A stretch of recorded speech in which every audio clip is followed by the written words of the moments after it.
रस खान जी का सवैया, कान भये बस बांसुरी के, अब कौन सखी हमको चाहिए।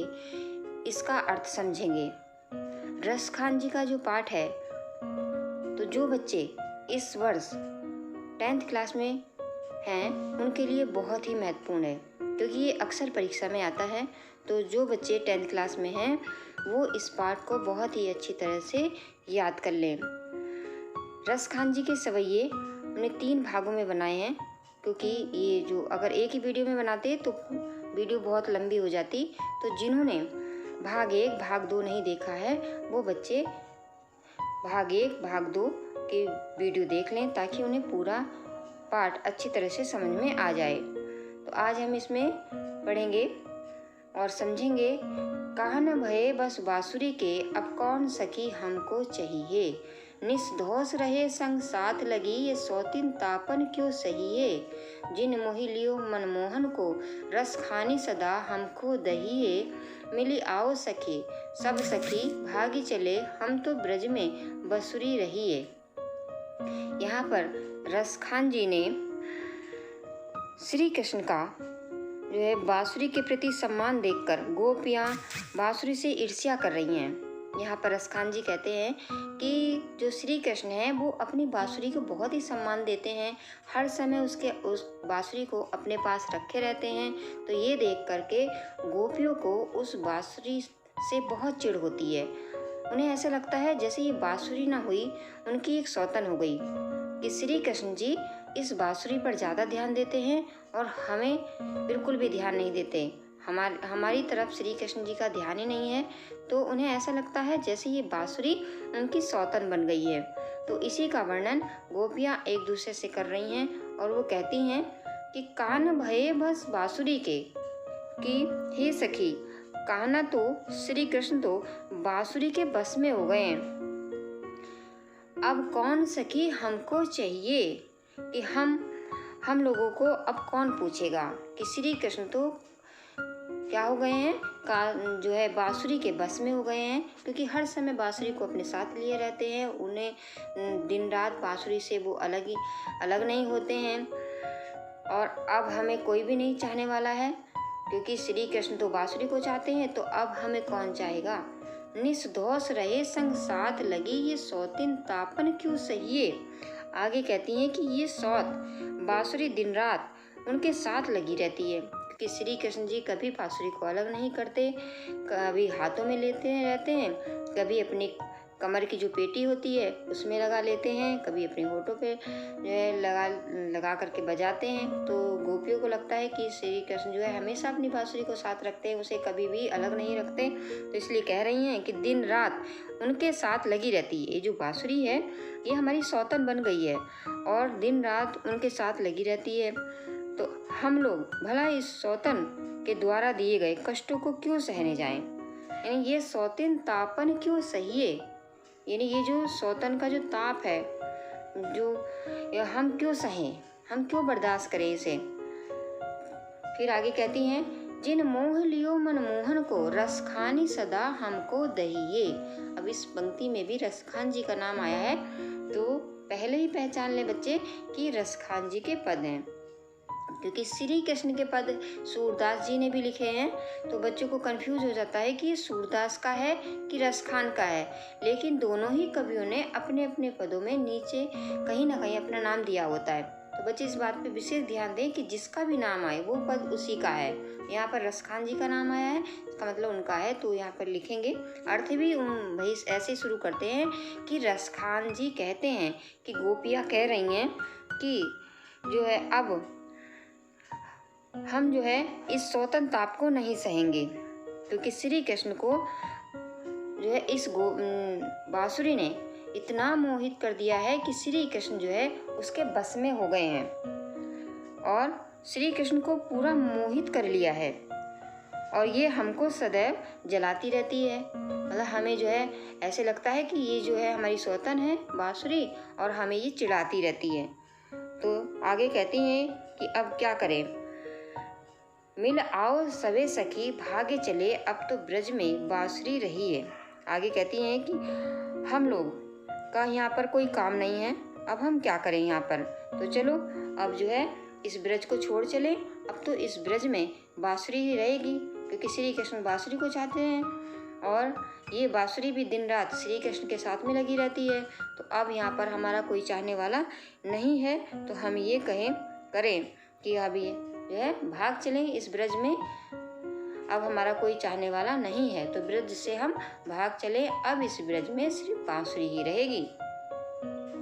इस सवैये में रसखान जी ने जो गोपी हैं उनके सोतिया डाह का बहुत ही सुंदर सा चित्रण किया है, और इसमें बस बांसुरी इन दोनों शब्दों में अनुप्रास अलंकार दिख रहा है, और नीचे संग साथ लगी ये सौतिन, इसमें भी अनुप्रास अलंकार है।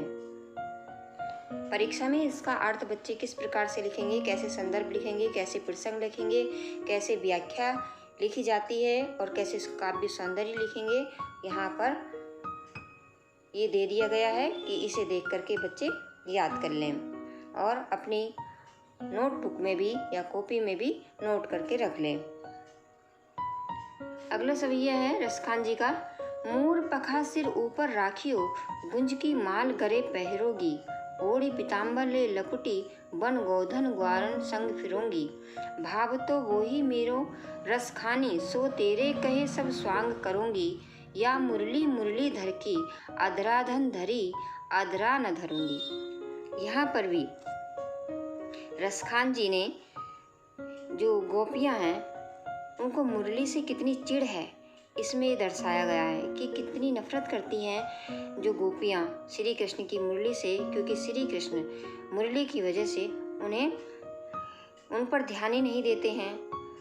तो सारा दिन श्री कृष्ण बांसुरी बजाते रहते हैं और गोपियों को श्री कृष्ण की याद आ रही है, तो उन्होंने एक उपाय निकाला कि श्री कृष्ण की जो याद आ रही है तो हम एक गोपी को श्री कृष्ण का भेष भर देते हैं, ताकि हम उसे देख करके श्री कृष्ण को जो याद करते हैं तो हमारे मन को थोड़ी शांति मिल जाए।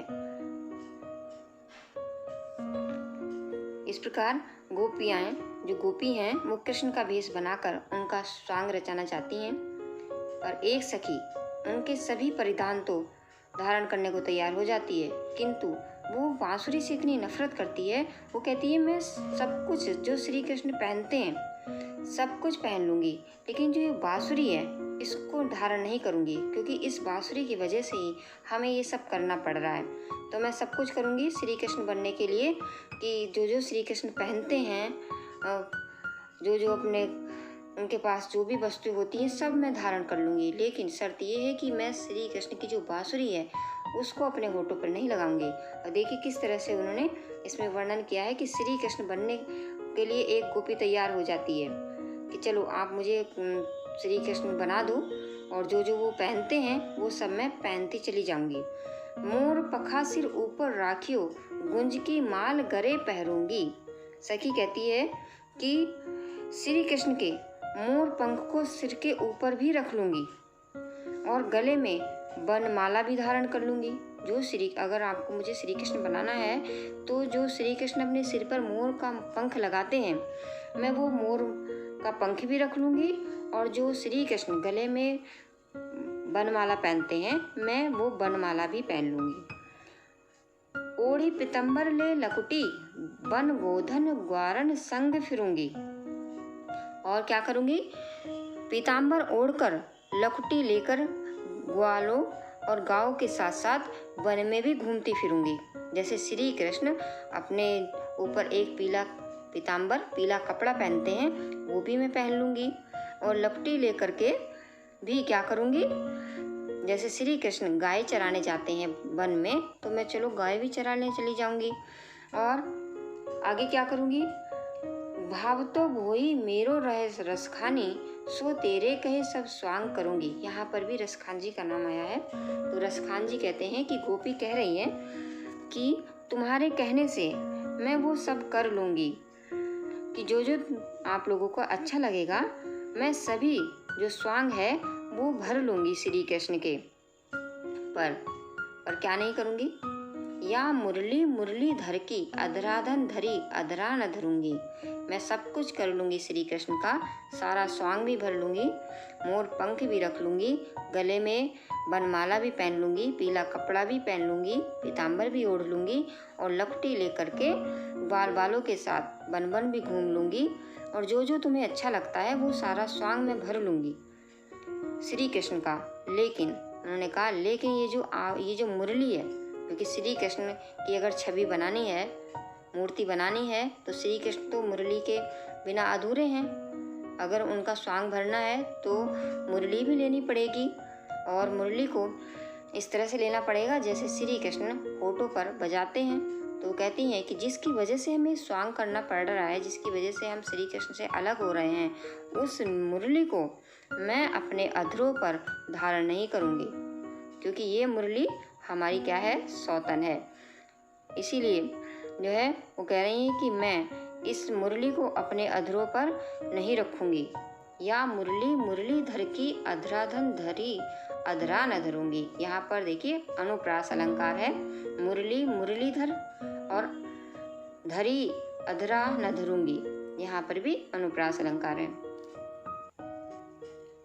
ये सवैया भी हाई स्कूल परीक्षा के लिए बहुत ही महत्वपूर्ण है। वैसे तो रसखान जी के जितने भी ये 6 सवैये हैं, ये कभी ना कभी किसी वर्ष, हर वर्ष कोई ना कोई सवैया इसमें से आ ही जाता है। तो रसखान जी की जो सवैये हैं बहुत ही महत्वपूर्ण हैं। तो जो इस वर्ष बच्चे बैठने वाले हैं परीक्षा में, तो वो रसखान जी के सवैयों को बहुत ही अच्छी तरह से याद कर लें। और बहुत सरल भी हैं, आसानी से याद भी हो जाते हैं। देखिए ये भी जो है कितना सरल है, जैसे जैसे इसमें लिखा होता है वैसे अर्थ भी निकल जाता है, क्योंकि इसमें सब में ब्रज भाषा है।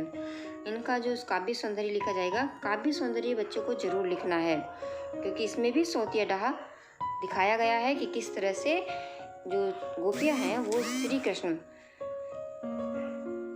के प्रेम में डूबी रहती हैं, लेकिन श्री कृष्ण उन्हें टाइम नहीं दे पाते, क्योंकि वो हर समय बांसुरी बजाते रहते हैं। तो इसलिए उन्हें लगता है कि ये बांसुरी ना हुई हमारी सौतन हो गई। तो यहाँ पर देखिए अधरा धरी अधरा न धरोगे में यमक अलंकार है और अनुप्रास अलंकार का भी सुंदर प्रयोग है।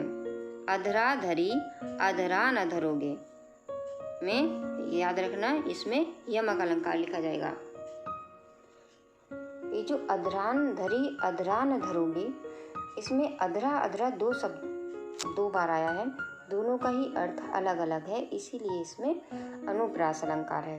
क्योंकि यहाँ पर गोपियाँ कहती हैं कि श्री कृष्ण के जिन अधरों का रसास्वादन मुझे करना चाहिए था वो इस बांसुरी ने किया है, तो इसीलिए मैं इस बांसुरी को अपने अधरों पर नहीं रखूँगी। यानी श्री कृष्ण ने अपने अधरों पर रखा है इस बांसुरी को, तो मैं अपने अधरों पर नहीं रखूँगी। तो इसीलिए यहाँ पर यमक अलंकार है। परीक्षा में बच्चे किस प्रकार लिखेंगे ये यहाँ पर लिख कर दिखा दिया है, तो इसमें देख करके बच्चे अपनी कॉपी में नोट कर लें। तो रसखान जी के सवैये ये 6 सवैये हैं हाई स्कूल में, कि तीन वीडियो में हमने ये पढ़ाए, भाग 1, भाग 2, भाग 3। तो जिन बच्चों ने भाग 1, भाग 2 नहीं देखा है वो भी देख लें और इस पूरे पाठ को अच्छी तरह से समझ लें, क्योंकि ये पाठ बहुत ही महत्वपूर्ण है। और एक रसखान जी का एक कवित्व और रह गया है, तो वो हम अगली वीडियो में पढ़ेंगे। तब तक आप इस वीडियो को देखिए और अच्छी तरह से इसको समझिए, क्योंकि ये बहुत ही महत्वपूर्ण है और अक्सर परीक्षा में आता है। और जिन बच्चों ने सब्सक्राइब नहीं किया है वो बच्चे सब्सक्राइब कर लें और घंटी को प्रेस करना बिल्कुल भी ना भूलें, क्योंकि घंटी को प्रेस नहीं करेंगे तो अगली वीडियो का नोटिफिकेशन उनके पास नहीं जाएगा। धन्यवाद।